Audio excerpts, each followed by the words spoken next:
Salut la famille, nous sommes très heureux de nous retrouver encore une fois de plus devant vous et nous disons merci. Merci vraiment d'être toujours là présent, surtout à travers l'espace des commentaires. Et comme j'ai toujours l'habitude de vous le dire, cet espace est bien réservé pour vous. Merci, et si c'est la première fois ou bien si tu es un habitué, mais tu n'as pas encore pris la décision de t'abonner, je pense qu'il est temps de pouvoir t'abonner à la chaîne Abisso. C'est simple, il n'y a pas beaucoup d'acrobatie. C'est en bas dans les coins, tu cliques, tu t'abonnes, tu actives aussi la cloche de notification. Activer la cloche, c'est tout simplement cliquer sur cette cloche, aux cloches aux hommes, cliquer, cliquer sur Yango et ça activer Yango. Et puis, partager les liens. Ça, je te les recommande, il faut toujours penser à partager les liens, c'est très très important. C'est pour que d'autres personnes puissent nous découvrir à travers ton partage. Et puis, regardez aussi nos vidéos jusqu'à la fin. Ça aussi, c'est très très important. Et je pense qu'après avoir nous regardé jusqu'à la fin, après avoir bien comprendre Nini Oyotolobi à Albert Premier, tu vas nous revenir et ça va te faciliter la tâche de nous laisser quand même un bon commentaire.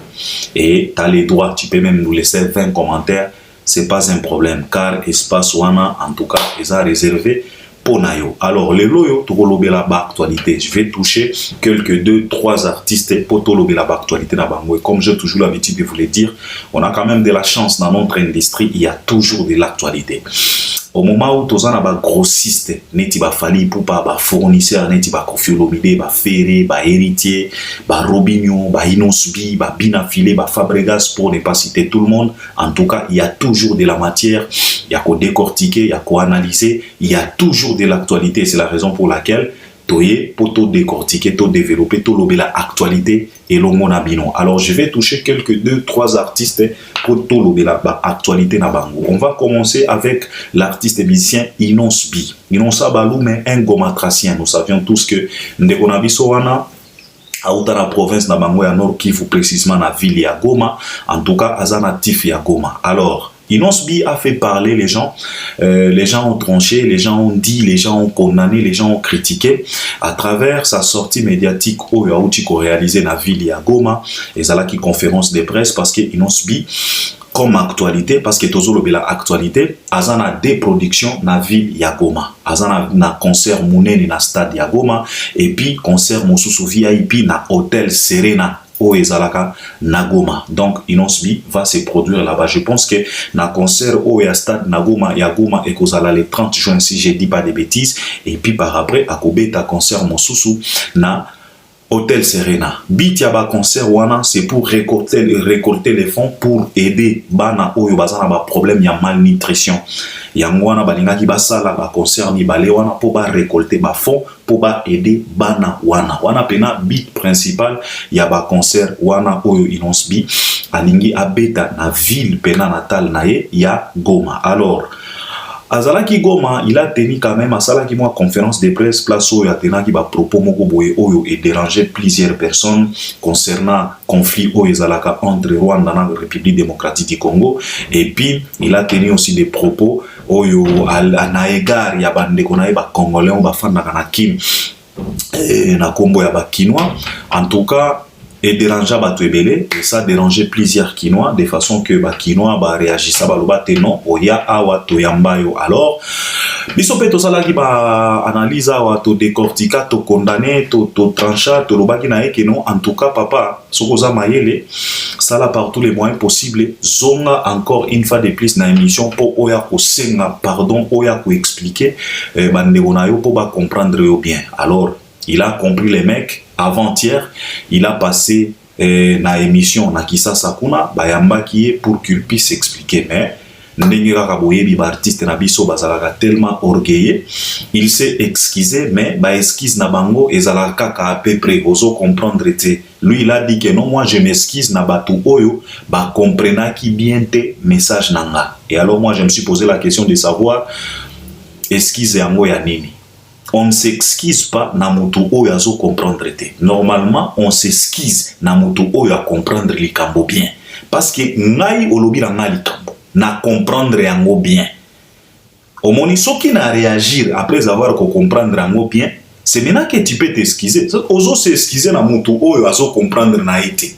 À comprendre bien te, tu vas t'excuser pourquoi. Donc il y a toujours comme ça ba mankambo omoninga na lobaka toujours je suis pas vraiment fanatique ya ba sortie médiatique ya ba artiste na biso na tikala kozala fanatique il y a des émissions, il y a des conférences de presse, il y a des sorties médiatiques, il y a des artistes congolais. Parce que les sorties médiatiques, elles sont tellement terre à terre et c'est tellement triste. Elles sont mikolo, elles sont bana mike.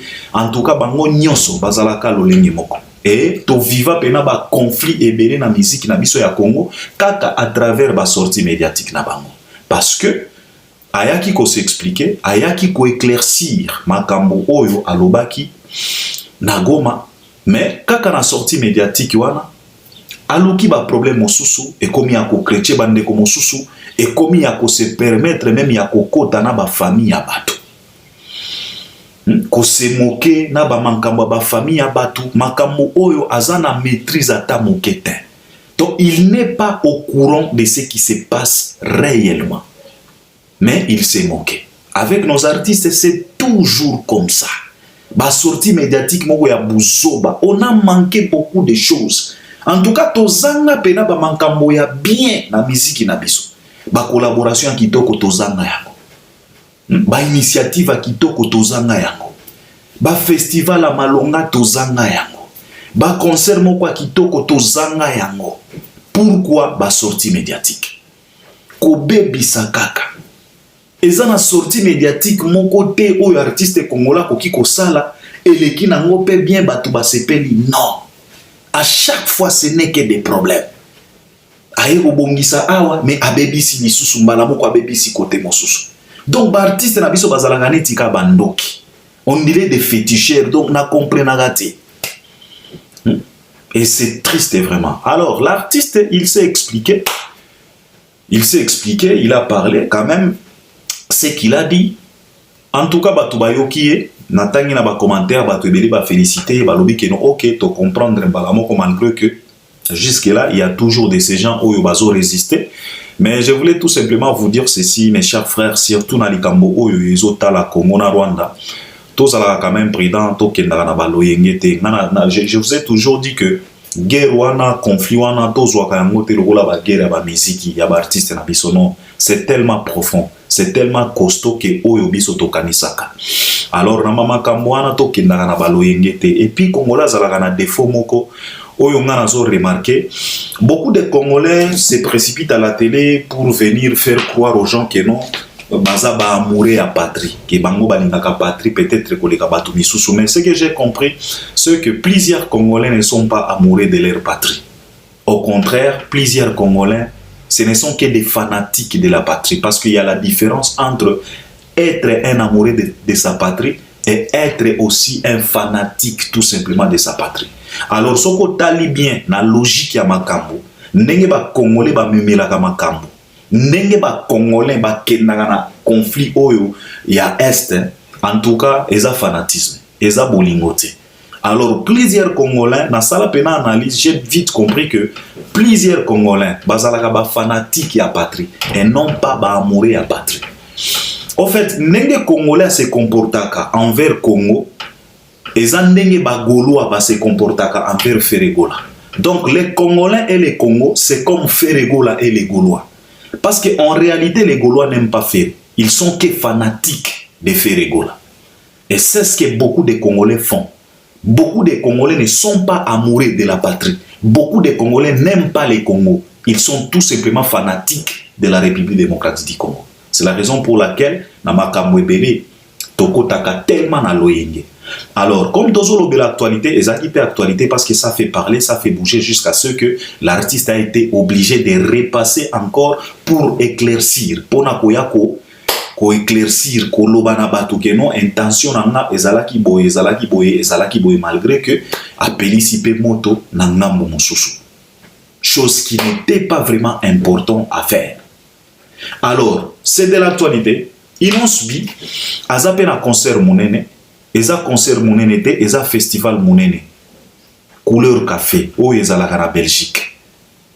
La fois passée, c'était Fally Ipupa qui a représenté la République démocratique du Congo. Et c'était waouh, c'était cool. On a vu comment est-ce que les Blancs les Africains, la communauté africaine, Bazala qui présent, ils ont chanté les chansons de l'artiste émissien Fally Ipupa, chanté en français et en lingala.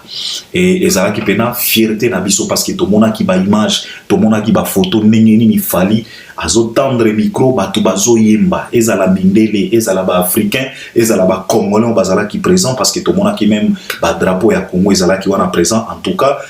Babanda Oyemba. Et c'était vraiment la fierté, c'était vraiment une réussite totale car Fally nous a représenté valablement. Alors, na tour oyo, na couleur café, et kozala inonce bi. Yé moutako kende ko beta. Je pense que kozala ka na juin, si je ne dis pas des bêtises. Et kozala le 24 juin. Le 24 juin. Donc, awa. Lobby déjà toko entamé juin. Alors, le 24 juin, Inosbi a kobeta na couleur café, yende muto a représenter la République démocratique du Congo. Et après couleur café, ne a kozonga siko na Goma pour a ke kobeta concert na stade le 30 juin et puis stade oya VIP na hôtel Serena na Goma. Donc, tozo senga na communauté congolaise nyonso oyo bazala poto, na communauté africaine nyonso oyo bazala kaba fanatique ya banzembo ya Inosbi. En tout cas, bozala présent na couleur café, boyamba artiste nabino africain, en tout cas boyemba ezala feti et kozala pena kitoko makasi. Ça c'était Inosbi.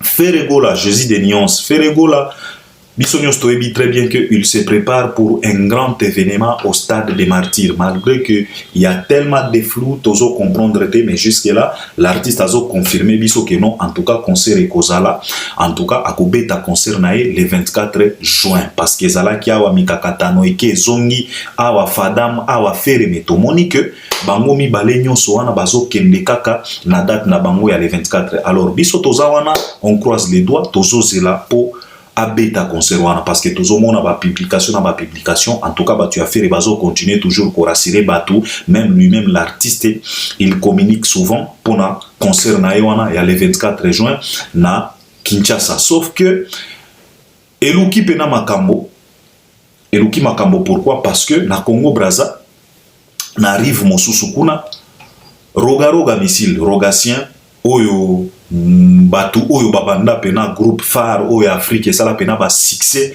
et beta pena partout en tout cas extra musica roga missile biso nyonso yebi les grands angles yepé à se produire na stade Massamba Débat na Congo Brazza le 24 juin. Alors et ça là qui moi polémique pourquoi ce n'est pas roga qui a créé cette polémique parce que cette date n'est pas réservée tout simplement à l'artiste émissien Ferregola, c'est la date qui est là. Et cette date oyo batu ba créa et ça la calendrier. Donc tout le monde peut faire bamanta monaye le 24 juin et surtout concert ya faire et ça na Kisasa, ya roga et ça na Congo Brazza. Donc ça ne devrait même pas créer des problèmes. Et on s'est posé la question de savoir pourquoi batu ya faire parce que awa il faut bien préciser. Ce n'est pas les Brazzavillois qui ont commencé, mais ce sont Batouya Ferry, au Balobelaka Ferry, tango ba monaki datuana, bangonde ba sikoyo, na ba intention, na ba lezondi, na barrière pensée na bango, ba komi ko akize batu, ba komi ko fina batu. À l'occurrence, les Marcaus et les militaires Kanda. Et on s'est posé la question de savoir c'est quoi au juste votre problème. Roga akobeta na Congo Brazza. Bino boza na concert na bino na martyr. Martyr eza 80 000 personnes. Massamba Débat eza 33 000 personnes. Et puis eza mboka mokote. Mosusu aza na mboka na ye devant ses propres frères, devant ses propres fanatiques. Bino pe boza na mboka na bino devant vos propres frères congolais oya Kisasa, devant vos fanatiques. Ça vous choque en quoi? Ça vous dérange en quoi? Bisoto comprenate. Alors l'artiste lui-même, comme il est bazana charisme, Bamankambouana, il a passé, il s'est filmé pour expliquer aux gens que non, en tout cas, tolingi conflité. Mais, naba communication à l'artiste na bisobo précisaka bien. Si tu veux t'adresser aux gens, parce que quand tu passes, tu te filmes en disant que non, biso tolingi conflité, c'est comme si tu généralises tout le monde. Et pourtant, tu dis très bien, ce sont tes propres bateaux. Il y a entourage nayo, il y a clic nayo. Après qu'on mela melaka, bangonde, ils ont attaqué roga. Donc, tant ozo passer message, il faut pas généraliser. Il faut bien préciser. Il faut que talisa batunayo. Loba bien que non naye ko talisa kingani na kingani, je n'aime pas ça. Koleka kalisu soute na ba télévision, boya koloba makambo na kombo nanga. Recadre tes gens. Recadre entourage na yo, il faut pas chercher à généraliser parce que nengozo kenerango c'est comme si batu ya braza ou bien batu ya roga bango pe non batu na yo nde babanda ki makambo wana et ce n'est pas du tout bien chercher des problèmes stade nabino oyo biso tozo comprendre ngo lisusu te wenge beta ki stade nango calmement fali aye abeti stade naye calmement héritier auti pe ko beta. D'ailleurs, Bozo Lela Awa au stade Nabino ils a tellement combattu. Mais non, arrêtez un peu de se victimiser à chaque fois. Ça devient tellement ridicule et ça devient gênant. Bofandana wera plusieurs années. Wera lobana biso awa ke mwana mobali alela kate. Bozalata na moi esprit wana. Vous nous répétez toujours à chaque fois sans cesse en disant que non biso toza bana wenge. 12 malins, biso toza na esprit, biso bakolo douche. Pourquoi pleurnicher à chaque fois?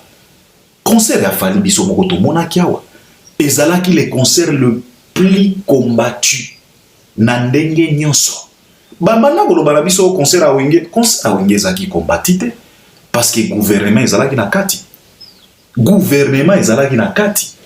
Contrairement na concert a fallu to mona batu ba se filma na ba machette. Bazolo ba ke non biso to koya ko boma batu na stade a fallu mais stade a faire na to moni loko moko ta. Nanazo combattre stade nabino. Vous cherchez toujours à créer des actualités de buzz tout autour de stade nabino. Mais il faut savoir que buzz est bête à stade te. Buzz est où mais la capete. Et ceux qui buzz les qui si dose ya buzz et comme à ridicule. Bouti kokata ba banderole nabino na kisasa bino moko kaka. Po boya kolela encore 10 fois de plus po ba yoke la bino mawa.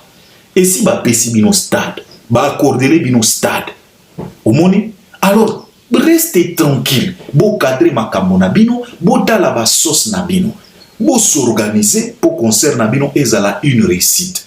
Les concerts de Ferregola ce n'est pas les concerts le plus combattus. Il y a personne qui est en train de combattre ces concerts là, non, car bato nyonso bazana besoin abeta pototala. Voilà biso tozo zela kaka. Vous vous moquez beaucoup des gens, vous vous êtes moqué des Fali, qui concerne Abomi Batou, à Saliboye. Par après, vous vous êtes moqué d'Héritier Watanabe. Maintenant, ils ont tour Nabino. Chacun a son tour chez les coiffeurs. Et l'oba Zulema. Fali aleka bakata ye. Wenge aleka bakata bango. Héritier a outipé chez les coiffeurs bakata qui est. Tozana miso tomona ki ndenge lekaki. Alors chacun a son tour chez les coiffeurs. Touro ezaya bino. Restez focus na makambo na bino. Focalise-vous na événement na bino. Ça ne sert à rien ya kolinga ko mélanger, chercher toujours de baisse tout autour ya événement na bino. Non, papa, baisse et bêta ka concerté. Fala tikala ko sala baisse mogote tout autour ya concert na ye. Et pourtant ba combat ezala ki tellement ébélé, ba calna ba freinage. Tomona ki yango même après concert. Là où on a vu ministre sans pour autant chercher à savoir, à dala, à confirmer est-ce que Makambo Bolobi Zayangote, il n'a pas eu ce temps-là. Il s'est précipité à la télé pour venir accuser l'artiste et que non, artiste a bomi bateau. On a vu avec nos propres yeux. Mais fallait on a tranquille dans son coin. À Tikala Kolobate, à Beta Concert Nae, il a passé à autre chose. Depuis Abeta Martyr, fallait si Abeta plusieurs concerts. A Outipé ko Sasama Samba Deba. A Outipé ko Beta concert Mosusu ya VIP Kaka Braza. A Lobate, a Tchamakelelete, Batu ya Fali Balobate, ils ont passé à autre chose. Je pense que Binope Batu ya Ferry, il faut beau apprendre, il faut beau copier Kamakambo ya bien. Faut pas être tellement bête jusqu'à ce que bazota liso ba réponse na classe au lieu de copier bien au commis pe réponse à mon ba faute. C'est tellement triste avec vous. Oh bazo personne n'a zo combattre, ba ko combattre concert à faire pour nanini, pour faire ça nini.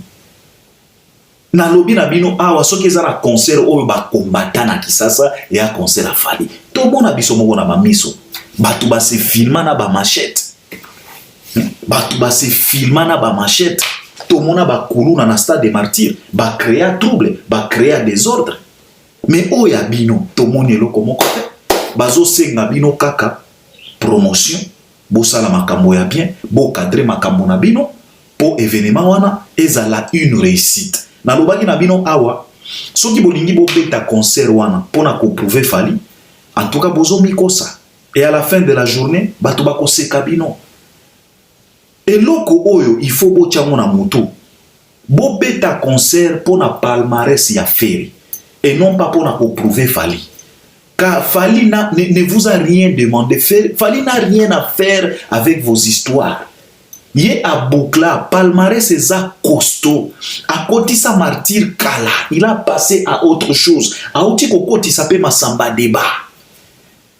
Bossala faire a beta concert et à la réussite pas pour Fally, pas pour na ko prouver héritier, pour na palmarès ya Ferry. Na loba na bino que Ferry banda abanda nenge beaucoup misakaye awa ono yene mukolo ya génération o ya mukolo abanda ko yemba na franc congolais bazo tale na télévision on a dit qu'on vient pas on accepte ye abanda masolo avant bango mais soki totali siko palmarès ya mukolo tozo mona eza palmarès moko pauvre beaucoup de lacunes beaucoup de litiges ba dette belé ba devoir accomplir eza tellement ébélé. Donc il est tellement en retard par rapport à Mutu Obokanisaka que non, aza rival na bino. Alors ceux qui bolingi faire abeta pona palmarès na ye parce que na kati ya palmarès ya faire concert ya munene oyo abeta ezaka moko na Zénith. Zénith ango atondisa yango te. Wana nde palmarès. Banda abanda, banda ayemba ndenge bokumisaka ye. Palmarès ya faire soki totuni lelo concert historique ya carrière nae ezaka Zénith de Paris banda à banda parce que ba concert à Kinshasa toko compter angota faire c'est un artiste local ya Kisasa akola na Kisasa abanda muziki wana alobaka mangala aza loko donc au beta fikin c'est normal et cause à la extraordinaire te mais tango tozolo bela palmarès ndenge na uti koloba inosbi akobeta na couleur café wana nde ba palmarès faire akobeta kuna mokolonini akozala ka invité kuna mokolonini alors soki bolingi faire abeta martyr ezala pona ko prouver Fally te ezala pona ko prouver héritier te ezala pona makamba baroga roga te ezala pona bien ya ye moko faire pona palmarès na ye soki boke na logique oyo eko aider bino bokosala makambo kitoko comme ça tango toko banda ko balusa ba fait ya livre ya carrière ya faire soki to balusi boy to moni Zénith to balusi fait mosusu to kuti ata martyr et kozala pena kitoko makasi. Donc ça c'était Ferregola et je pense que Ferregola il a promis aux gens que peut-être le 24 juin à Kobi Misape deuxième partie il y a album naye Dynastie oyo ayembi na bandeko naye ebele ya wenge na bandeko naye misusu ya quartier latin na bandeko misusu baza en dehors ya wenge na en dehors ya quartier latin. Donc on croise les doigts tozozela wana nde eza pena actualité ya Ferry et puis bizorbi eza wana ezo continuer toujours kosala makambo na yango. Donc ça c'était Ferregola. L'artiste musicien Binafile, il a promis de sortir un album et il a fait. On doit d'abord lui féliciter pour ça.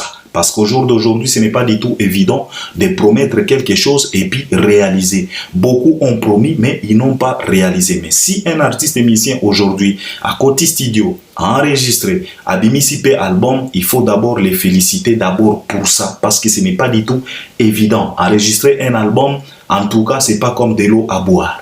Ce n'est pas du tout évident. Il faut bien se préparer, il faut qu'on ait des moyens, des inspirations, des textes à kitoko. C'est tout donc un travail, c'est tout un ensemble de choses. Alors, Binafile, en tout cas, il a enregistré, il a promis, album nae Détermination, si je ne dis pas de bêtises, alors, et Utaki Lobby, et Bimaki Lobby mardi. A-t-il déjà ma clip, Misa to Onga Natali, na plateforme ya YouTube. En tout cas, je tenais d'abord à féliciter l'artiste parce que dans l'andinze mon réseaux sociaux, dans l'andi banzembo mi balé, encore une fois de plus, c'est responsable dans nzembo mosusu. En tout cas, félicitations Binafile. Yomoko moni. Omoni tolobaka toujours que Et loko oyo ekote la kamutu koleka musala na ye ezalaka te na mokili oyo. C'est le travail tout simplement. Oyo ekoki ko couvrir yo. C'est ton travail. Eza ba bla bla bla te, et a bilobela te, et a ba conflit te, et a je ne sais pas comment, et a kutuba kisite. Ce n'est que le travail. Travail, pesa ba tout produit. Car les consommateurs sont là. Les consommateurs sont là. Bato ba consomaka baza, ils sont présents. Bazo zela kaka. Pesa biso matière, pesa biso ba produit, on va consommer. Les consommateurs sont là. Ba pena nanzala. Donc, travaille, concentre-toi dans musala na yo. Osali album moko kitoko. Osali album moko kitoko. Na yo ki nzembo wana pena kitoko makasi. Réseaux sociaux ozoyemba ba réalité. Na nzembo mosusu responsable ozoyemba pena ba réalité ozo pesa pe ba conseil. C'est vraiment tellement intéressant ozoyemba lokola redi amisi ba mai na yo wana nengo kendaka. On dirait nzembo ya nzambe, on dirait nzembo ya kibonzambe, on dirait nzembo donc quelque chose de bien. Nathalie pena na ba clip moko simple carton kitoko makasi et puis babene bayembi na bande komisusu bayembi kitoko makasi. C'est ce qu'on vous demande. Concentrez-vous dans musala. Botika ba polémique à débat. Fabregas voulait te distraire. Na ba jour uti koleka Fabregas voulait te distraire.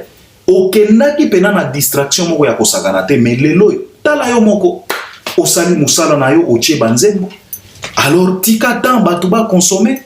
Et je pense que peut-être kozala na moi grâce na album na yo oyo, kozala ta na moi 2, 3, 4 tubes oyo pena et kozala succès oyo ekoteka encore une fois de plus album na yo. Alors, zwa album na yo na producteur na yo, bochango na ba plateforme oyo eza légal pour batuba somba. Parce que au bimisi, vous avez dépensé, il faut que vous gagnez pe bambongo. Faut vous gagner bambongo, vous teka musique na bino et puis par après, ba production ekoya.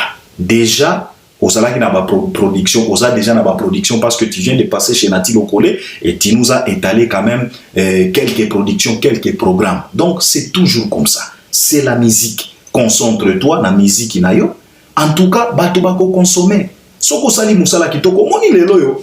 Ezane ti ba musique ya kalate. O ba artiste na biso bazolinga ko comprendre te. Eza lokola kalate koko kondimisa bato makambo par force non.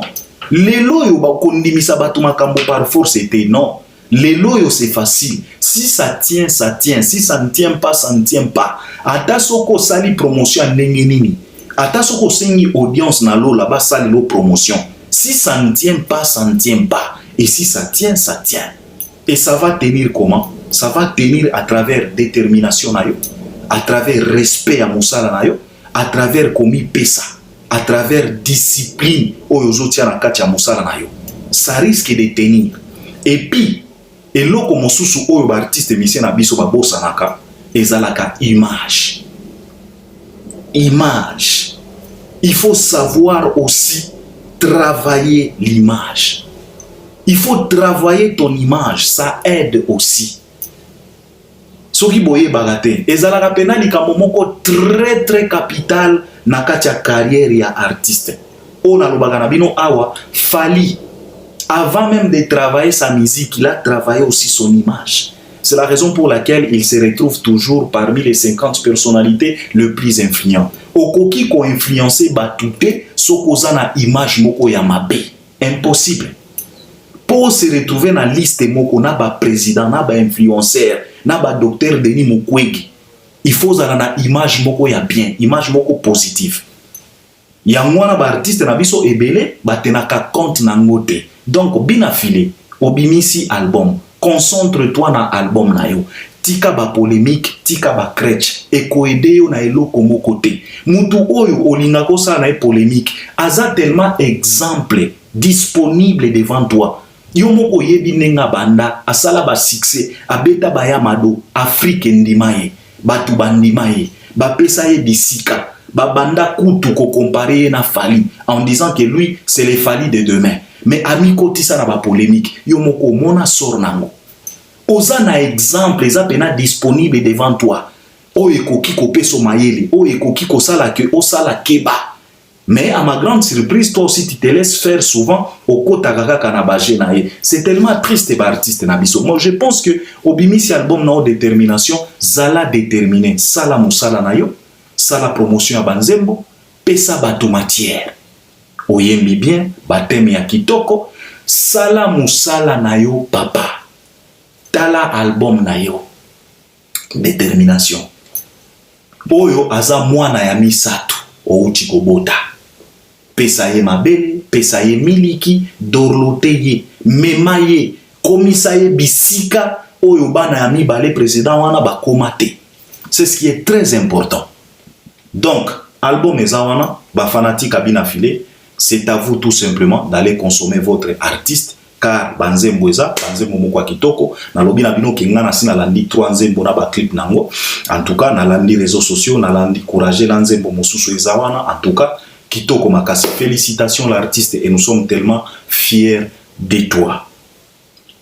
Fally Ipupa Dicap la merveille. Fally Ipupa Dicap la merveille a outi kobuka masamba débat. Ça parlait, ça créait des polémiques, les gens ont condamné, les gens ont dit, les gens ont parlé, ont critiqué, et d'autres personnes ils se sont moqués en disant que non, Fally a Salimpia, car ceci, c'est là. Mes chers frères, je voulais tout simplement vous dire que artiste Oyo, beau s'acharner, bozo loba, bozo finga, bozo critiquer, bozo chrétien, il faut savoir que, pardon, après ma samba débat, aouti koko tisaba million na braza, na concert ya VIP. Na mini toyo, il a déjà passé à autre chose. Pour lui, ma samba débat, c'est le passé déjà. Il a déjà bouclé. Palmarès et Vimbi encore une fois de plus. Historique. Naye moi loba qui na conférence de presse que bazo sale la et moi comment est-ce qu'on dit ça moi documentaire. Donc cela veut dire que ba élément ya kokoti sana kati ya documentaire et au bakisama toujours. Et ça là qui stade des martyrs mais lelo yo bakoti si encore une fois de plus masamba débat. Donc bino mutu boza wana koloba bilobela trop de bla bla bla bla parler pour ne rien dire. Je pense qu'il est temps de fermer vos gueules. Il n'y a pas à discuter, il n'y a pas à se justifier. Masamba débat et Zawana. Fally n'a pas, il n'a pas déplacé ça. Le stade de Zawana, 33 000 places. Lui, il a fait le plein. Pas tout simplement le plein. Il a fait même le débordement. Parce que Batouba comprend le débordement, c'est quoi? Au moins, il y a mon sous-store la bateau. Au moins, dans le stade, Batouba a besoin de respirer. Nazoyo kabatu bazolo bakeno plein oyo fala sala ki na martyr eza moko te oyo. Au départ martyr c'est 80 000 personnes. Comment est-ce que vous voulez comparer 80 000 personnes avec 33 000 personnes?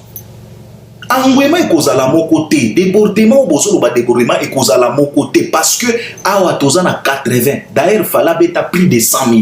Awa tozana plus de 33 000. Ce n'est pas la même chose.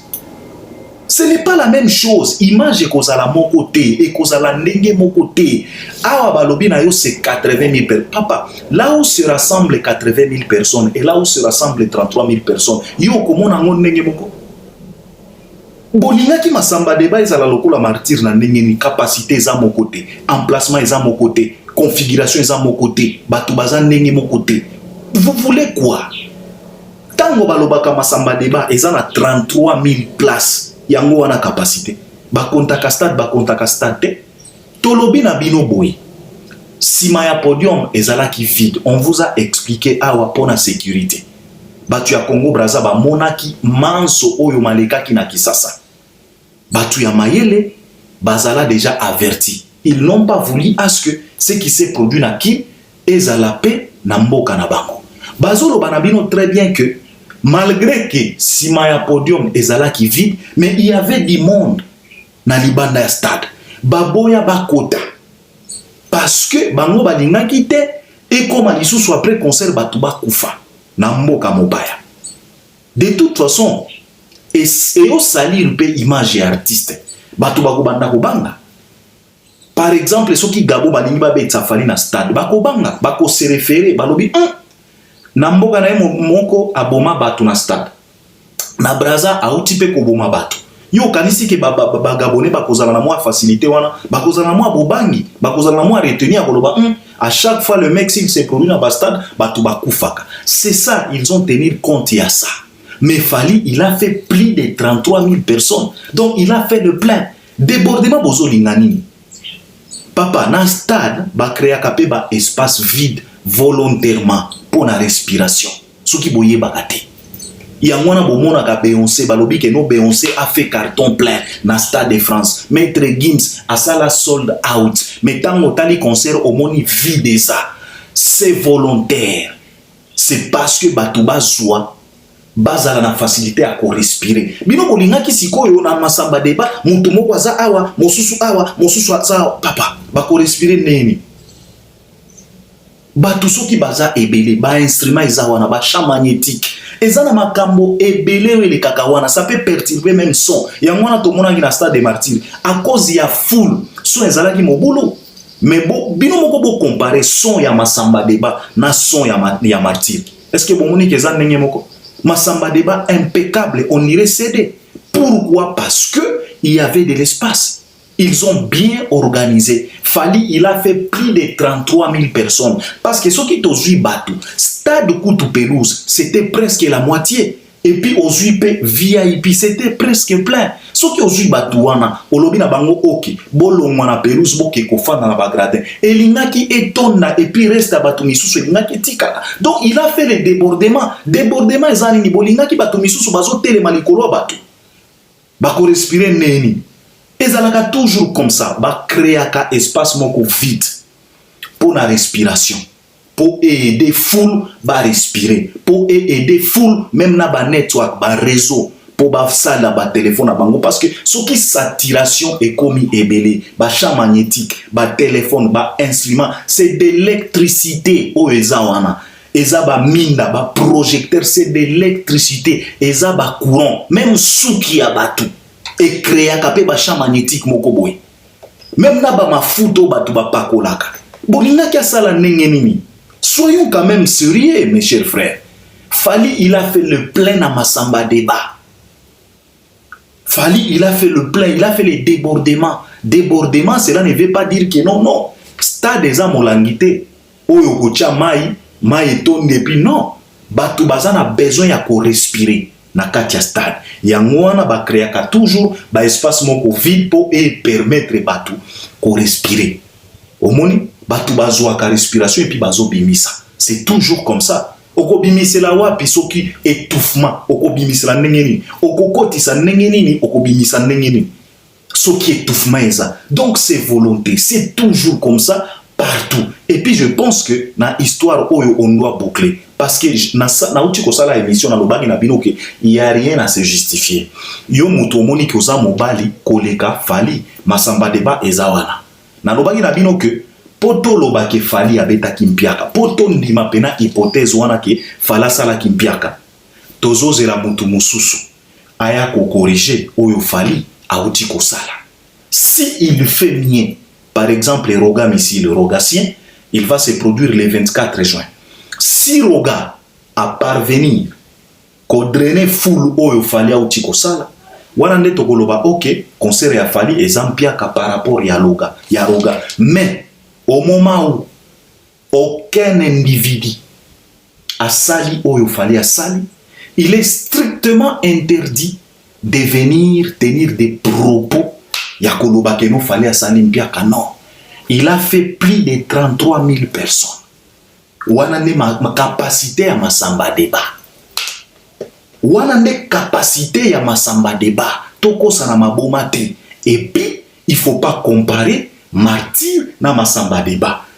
Quand martyr, il s'agit à plus de 80 000 personnes. Masamba débat, il s'agit qu'il y a 33 000 personnes. Et kozala nenge mon côté. Ata soki batie ba image boye et kozala nenge mon côté. Awa toza na 80 000, awa toza na 33. Bolingi ezala nenge moko na lolenge ni. Soyons quand même intelligents. Hein? Donc ça c'était Fally Ipupa. Après avoir retourné masamba débat, il s'est produit encore une fois de plus na Congo Brazza, concert moko VIP, totally by image, et on est tellement fiers de l'artiste. Et il est parmi les seuls et le rare artiste oyo à komisaka VIP normal. Au moni biso toyebi très bien que VIP kala very important people autobengaka VIP, very important people bazalaka bato moko boya ba reteni parce que ba envoiement ba ministre ba influenceur ba commerçant même ba président même ba première dame bazalaka wana ba colonel bazalaka wana mingi very important people bazalaka wana. Alors bato wana bazalaka na ba mwa reteni moko boy bazalaka na ba mwa attitude moko boy ako seka mingi te ba charisme ebele biso nyonso toyebi ata ba soirée moko ya ba VIP okomona ba façon moko boye soki kobino okomona zo bouger kaka moko boye bon. Cela ne veut pas dire ka yebi kobina ta yebi pena koningisa buketu mais statut na ye ezo permettre yete parce que azo banga alobi ke soki na komi yembaka wanga général Mobimba lobi kuna ba ko publier que tala général sans charisme. Alors ezalaka tellement compliqué pour na bango ba se relâcher. Mais avec cet artiste musicien Fally Ipupa papa, en tout cas, a décomplexé ma camboana. Même concert à vie a été comme on a battu bazo yembo nire bazana stade. D'ailleurs, koutou ponanga VIP et l'équipe koutou masamba débat. Parce que battu ba yembi na ndenge moko akusaganate. Et ils étaient contents. Il y avait la joie de vivre. Et c'est ce que j'aime chez cet artiste. Parce que tant oiseau beta ba concert Fally na e ozomo na pena na katia salle la joie de vivre. Donc batu bazana esengo ya kozala ya ko vivre et c'est très important. Communion entre lui et ses fanatiques. Batu ya malonga bazala ki wana. Tout le monde qui peut présence ya nana ketchup bafana et Fally Ipupa akoma kiti na table ya moi sinaï. C'est quelque chose de très positif. Ça donne aussi confiance. Ezo matisa pe moi si nana ketchup nenga fanda ki na salwana en tout cas elle s'est vraiment retrouvée. En tout cas valeur et mataki je pense que basi ebele ero bazala ki na salwana babanda koloba que si c'était moi qui devrais être à la place de nana ketchup. Et c'est ce que les femmes aiment. C'est ce que les femmes nous demandent souvent. Babasi bazala kabongo tiaye na bisika na ye. Il faut okomisa basi misusu bakoma ba jalouse na ye. C'est ce que les femmes aiment. Et Fally a fait. C'est quelque chose de très bien.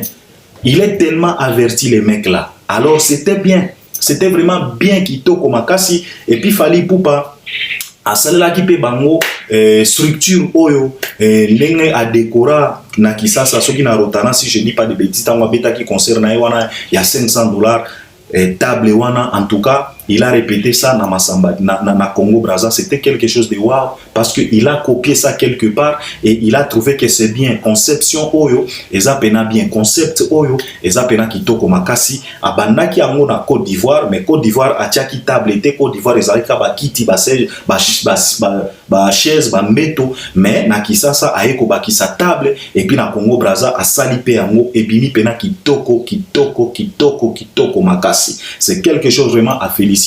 Nous félicitons l'artiste, il a tellement chanté Formule 7 et Congo Brazza et confirmé les biso encore une fois de plus oyo tobanda koyoka wake album a Fally vraiment Formule 7 ezo cartonné pena na Brazza. OK, ba confirmer les biso parce que tomoni batumi balé différent. Tomoni classe moyenne oyo bazala ki na masamba débat, ils ont chanté. De la même façon, classe moyenne et Yemba qui Formule 7, de la même façon, VIP ba Yemba qui Formule 7. Donc, conclusion est que l'album Formule 7, c'est le meilleur album il y a année Oyo. Et puis, le meilleur album il y a tous les temps. Il y a un album il y a Congo Oyo Bima na mboka na biso. Parce que, ce qui tozui nzembo lokola meide, nzembo wana, eza na notoriété, eza na pouvoir, eza na succès, eza na âme. Koleka kutu ba album ebele oyo euti koleka parce que ngana koki kozwaka candidat lokola meide na tie wana okoyela nga album mobima ya Fabregas volume 1 volume 2 gom ochiango awa tochepe meide awa papa yo moko ozotala nga tu es conscient que meide divunga soko zui meide ochiango awa oyena légende yo moko comprendre. Soko zui meide oye na balle de match. Le balle de match échange à combo. Le lot ozo comprendre. L'album est sorti na combo ya balle de match. Mais au jour d'aujourd'hui, on nous parle plus des balles de match. On nous parle que des Zebuka. Et on se pose la question de savoir est-ce que les noms de l'album de JB Mpiana c'est Zebuka ou bien c'est balle de match. Car l'album est sorti na combo ya balle de match. Mais les lots, on nous parle que des Zebuka. Donc cela veut dire pendant toutes ces années que JB Mpiana et ses artistes préparaient l'album, après ce qui plus de 10 ans, Moutou Oyo a sali performance ya makasi ezaka Janta Missine. Parce que Zebuka eza ya Janta, eza ya JBT. Et c'est tellement triste. Mais au comment na Moutou ya JB, azolinga aya ko faire croire batu que non, album na bango, ezobeta koleka Formule 7. Non, il faut arrêter ces bêtises-là. Nalobi na bino, Meide Kaka. Ezo fini ka album nyonso oyo uti kobima. Ya mwana tozo senga na bina filé, concentre-toi papa. Osali banzembo kitoko ça va. Ba texte kitoko ça va. Est-ce que écoutez les ma devant Meide, écoutez les ma devant éternité, écoutez les ma devant SL. Alors concentre-toi na promotion. Parce que JB biso tozo comprendre te album ebima ki bal de match mais lelo ekomi kaka Zebuka na Zebuka. Zebuka eza générique eza banzembo te. Biso toyebeli JB na ba générique te. Biso toyebeli JB na ba omba, ba mboni, banzembo neti ba mboni, banzembo neti ba Shuila, banzembo neti ba Janet. Biso toyebeli JB na ba recto verso ba fait de l'amour. Biso toyebeli JB tena, toyebeli JB na ba santé touché, toyebeli JB na ba générique te. Bien sûr, c'est un excellent danseur, mais générique ezalaka pena musala ya Janta Missine, c'est la raison pour laquelle na dimanche passé, Janta Missine, il a été reçu par Mami Ilela. Donc ça prouve à suffisance que ba ane nyonso oyo JB Mpiana banda ko préparer balle de match, l'homme qui a travaillé oyo pena à convaincre Batou, c'est la Talako. Donc je pense que JB Nengazawana sokaza pena mutu oyo aza pena reconnaissant. Apesa ya ata mwanda ku ndenge fala uti ko pesa Felita izondako. Parce que le mec là, yenda eko sauver pena album. Zebuka. Donc c'est Janta Missine. Donc quand on parle de balles de match, en tout cas to longola JB, to épargner pena JB. Balle de match c'est Janta Missine. Parce que l'album est changé combo. Et outil na balle de match et comme na Zebuka. Donc quand on parle de balles de match, il faut total à Janta Missine. Parce que c'est lui qui a parvenir à convaincre les gens. Na mongongo na ewana, na bakri na ewana.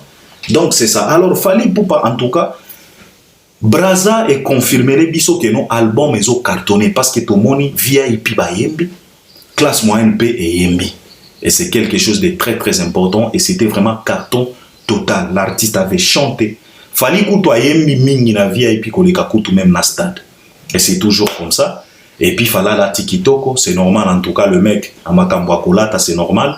Il fait quand même l'effort Yakobi ma VIP parce que Fala comme il pena ko respecter Makambo ya VIP, en tout cas à l'attaque pena na ndenge ya VIP.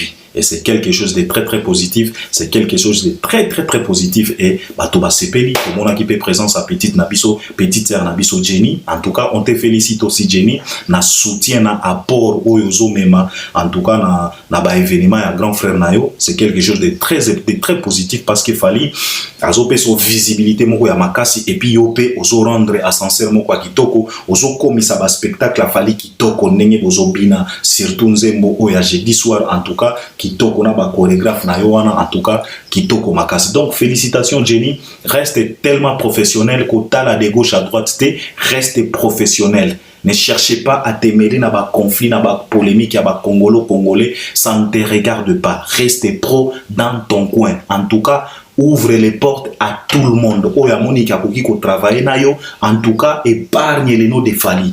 Zala Jenny. Parce que toi, tu n'es pas Fally. Et tu ne seras jamais Fally. Tu resteras Jenny. Donc, reste Jenny. Fally et wana. Et si à Sala Combo, azana palmarès moko munene costaud. Je pense qu'à travers Fally, yo pe palmarès na yo, eza déjà ya kovimba. Parce que na kati ya palmarès na yo, oza na stade de martyrs, plus de 80 000 personnes, oza na hôtel Accor Arena, plus de 20 000 personnes, oza na Massamba Débat, plus de 33 000 personnes, et puis au petit ba concert d'Elix, il y a ba $500 na Congo, même na Braza.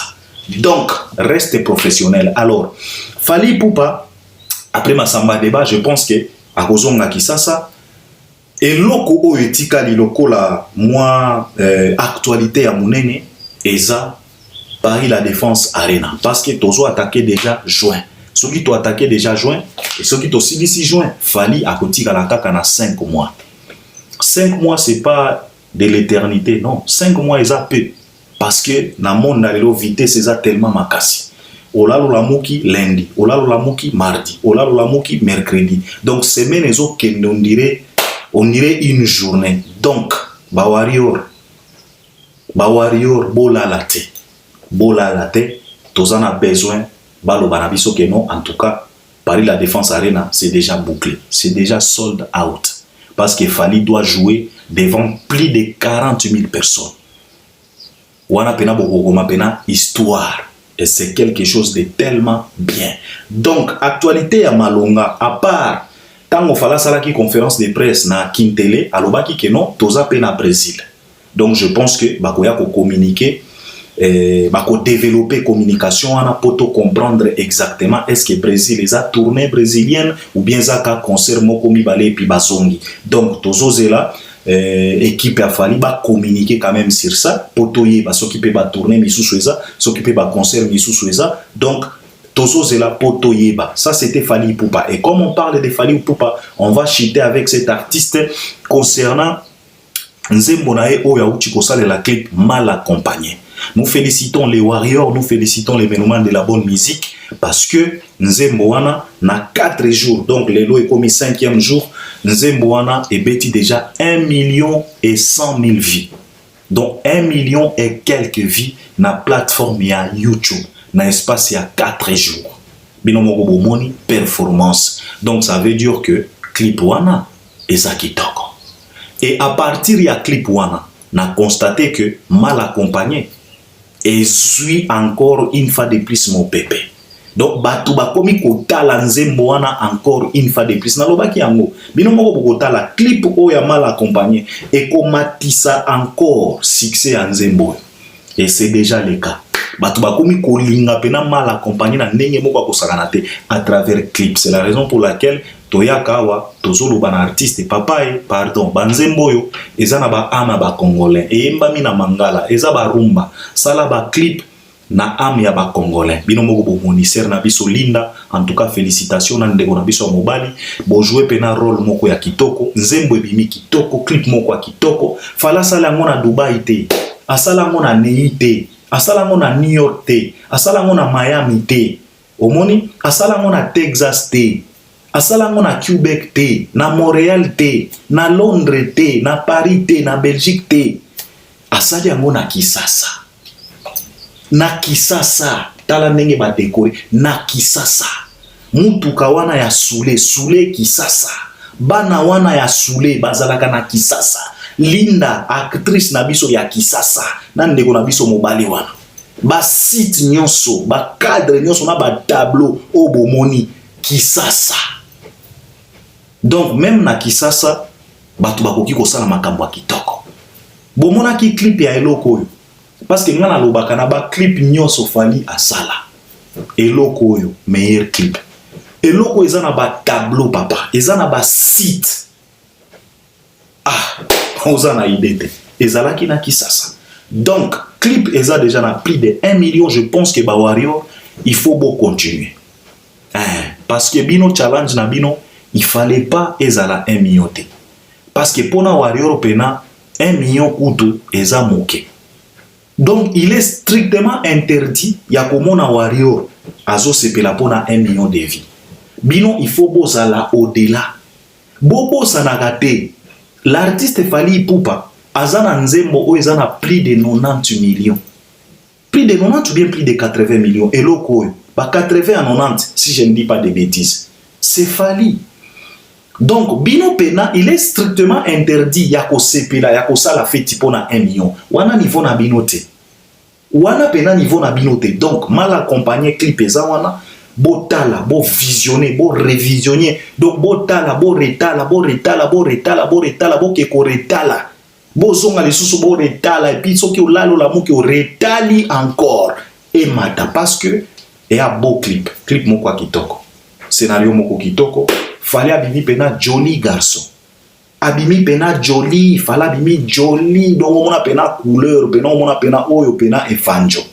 Ça na ba clip mon sota la pena fallo lo bien ce que oyo pena fallo to yebi ou bien quoi. Mais na Mal Accompagné fallait abimi pena evanjo na kamwa pink na ewana en tout cas abimi pena joli. Fallait abimi joli garçon na Mal Accompagné. Donc C'était ça l'actualité. On a le gars qui n'a partagé Nabino. En tout cas, je dois m'arrêter par là. On est ensemble. Je pense que vous allez m'accompagner aussi à travers les commentaires. Il faut réagir à travers les commentaires. Et puis, en tout cas, abonne-toi. Hein? Abonne-toi. Je pense qu'il est temps. Bando, banda, gotala, bisona, no s'abonate. Je pense qu'il est temps. Abonne-toi. Clique en bas là. Clique. Abonne-toi. Et puis, partage aussi les liens. Donc, on est ensemble. À la prochaine. Merci beaucoup. Togozo, on a les sous-potos à la banalisme sous.